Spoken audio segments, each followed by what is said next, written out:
Hey team, hope you're all doing well. Today's topic, I wanted to go over another question, a very important question, and that is how do I not slow down in a marathon? One of the most important tactics you need to learn when it comes to the marathon is to not go out too fast. It's a common mistake far too many athletes make in the marathon distance. The good news is with the in the marathon distance, you can make up for going out far too fast versus if you were, say, running a mile or a 2 mile or even a 5K, where if you go out way too fast in those events, because the event is so much shorter, it's very hard to make up for going out too aggressive and going way too anaerobic too soon.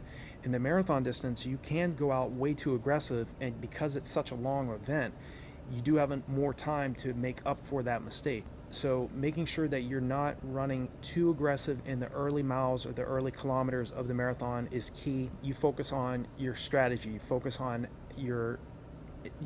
the training and the buildup that you're going to be doing several months leading into your key marathon event. Focus on the goal time you're going for, and have a strategy in place. If you follow a proper training buildup, if you follow a training plan that's built specifically for your goal time by somebody that has some experience, that has dealt with the marathon distance, your chances of success is going to be much higher versus if you were just kind of winging it and you were just kind of guessing what training you need to be doing. Slow down less in the marathon when you've improved your body's lactate tolerance, when you've improved your body's ability to clear lactic acid faster than it's building up.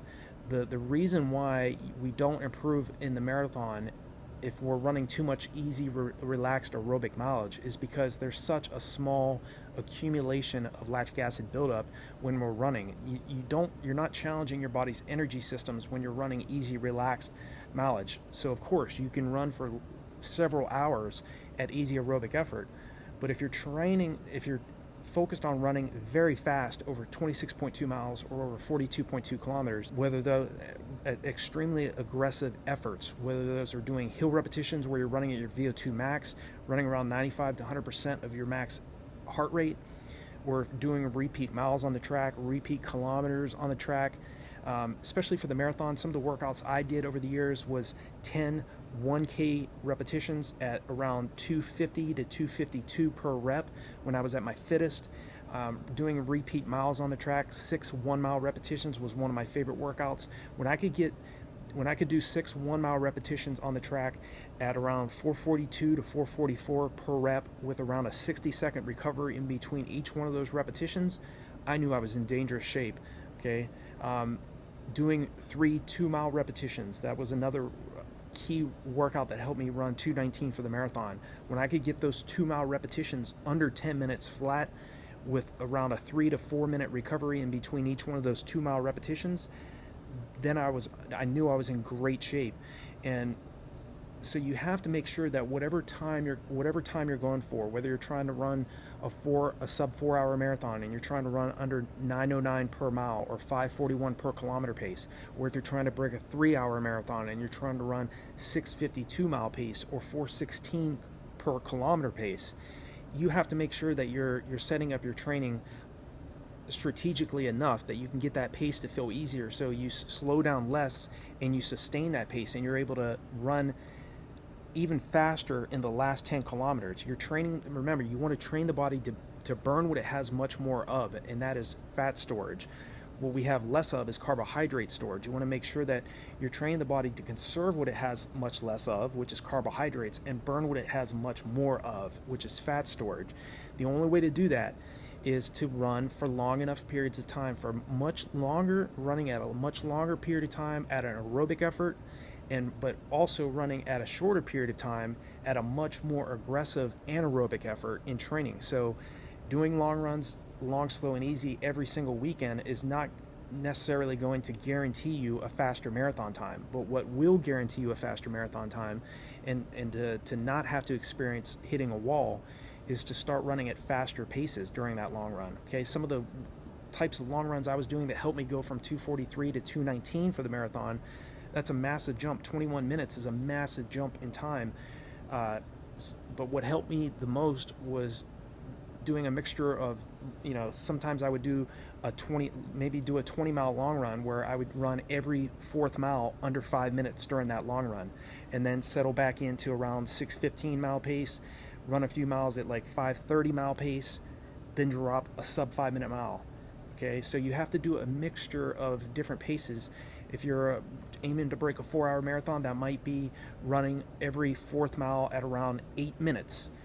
Okay, if you're trying to break a 3-hour marathon, that might mean running every fourth mile of your 20-mile run at maybe around 6:10 per mile. So in order to slow down less in the marathon, you have to really stress the energy systems of your body. Okay, doing those fast, hard VO2 max workouts, maybe that might be some of the workouts that I did over the years were 16 to 20 400 meter repetitions, 20 200 meter repetitions on the track. Doing all out 100 meter reps might be between 10 to 15 100 meter reps all out. And obviously I didn't start doing those types of workouts until I was very anaerobically fit. So first, focus on your aerobic base building first. Minimum of 4 weeks running easy, relaxed aerobic mileage, then start your 16 to 24 week buildup. Okay, a proper buildup, especially for the marathon distance, is anywhere from 4 to 6 months. Okay, the longer your buildup, the less of a rush you're going to be to get into great anaerobic race shape. Okay, that's why I always tell athletes, if you're going to train for a marathon and you want to do it right and you want to slow down less in your marathon, focus on a minimum of 16 weeks, but preferably 20 to 24 weeks of buildup.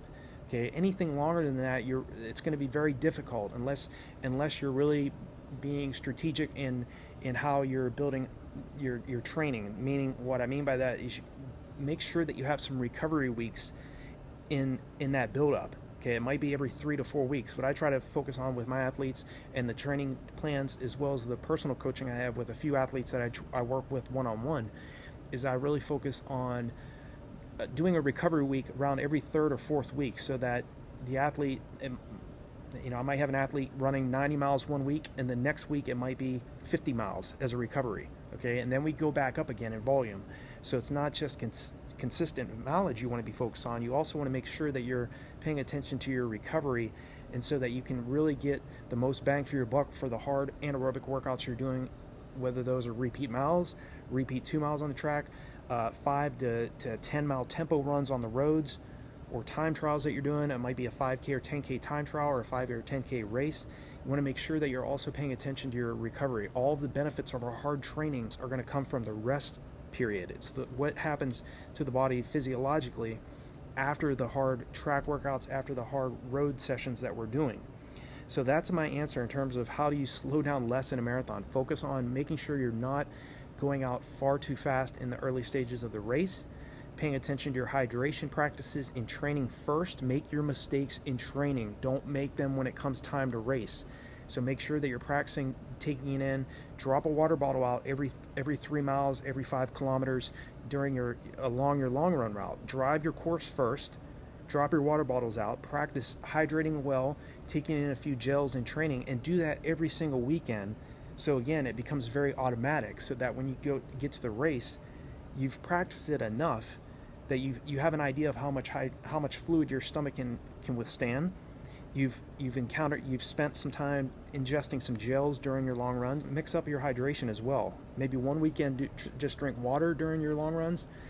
The next weekend, try to drink some Powerade or some Gatorade during your long runs.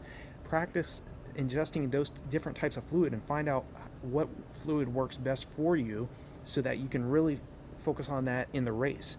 Okay, 2 sections of the marathon: the first 20 miles and the last 10 kilometers. Train the body to burn what it has more of, fat storage, and to conserve what it has much less of, carbohydrates, so that you can focus on having that carbohydrate to call upon in the last 6.2 miles of the race, or the last 10 kilometers of the race, when everybody else is slowing down.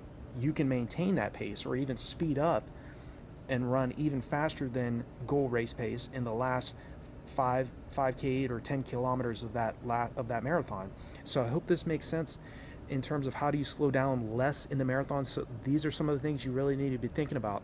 Leave me a comment below, whatever it is. I will definitely reach back out to you and respond.